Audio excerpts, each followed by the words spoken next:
Hello friends, ఈరోజు recipe వచ్చేసి mushroom pulao ఎలా చేసుకోవాలో చూద్దాం రండి. ముందుగానే నేను మష్రూమ్స్ను క్లీన్ చేసి కట్ చేసి పెట్టుకున్నాను. సాల్ట్ వాటర్లో వేసుకొని పక్కన పెట్టుకోవాలి. నేనైతే ఇక్కడ బాస్మతి రైస్ తీసుకున్నాను.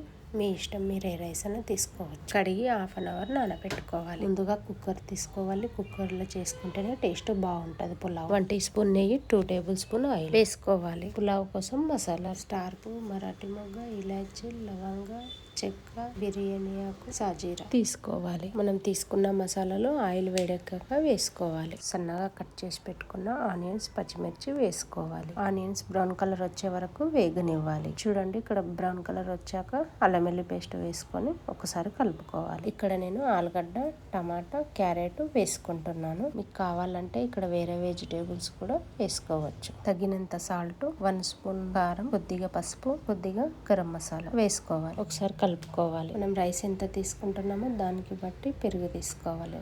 నేను ఇక్కడ 2 గ్లాసుల రైస్ తీసుకుంటున్నాను. 1/2 కప్పు పెరుగు తీసుకుంటాను. మెయిన్ దీంతోనే టేస్ట్ వస్తుందండి. 1/2 కప్పు పచ్చి కొబ్బరి పేస్ట్ తీసుకోవాలి. మసాలా ఉడికాక మష్రూమ్స్ వేసుకోవాలి. మష్రూమ్స్ వేసాక 2 నిమిషాలు ఉడికించుకోవాలి. మనం నానబెట్టుకున్న రైస్ ను వేసుకోవాలి. వేసాక ఒక్కసారి కలుపుకోవాలి. 2 గ్లాస్ రైస్ కి 3 గ్లాస్ వాటర్ వేసుకోవాలి. ఒకసారి సాల్ట్ చెక్ చేసుకోవాలి. తక్కువ ఉంటే వేసుకొని కొత్తిమీర వేసుకొని కుక్కర్ మూత పెట్టుకోవాలి. 2 విజిల్స్ వచ్చే వరకు పెట్టుకోవాలి. Tasty mushroom pulao ready. ఒక్కసారి ట్రై చేయండి, సూపర్ ఉంటుంది.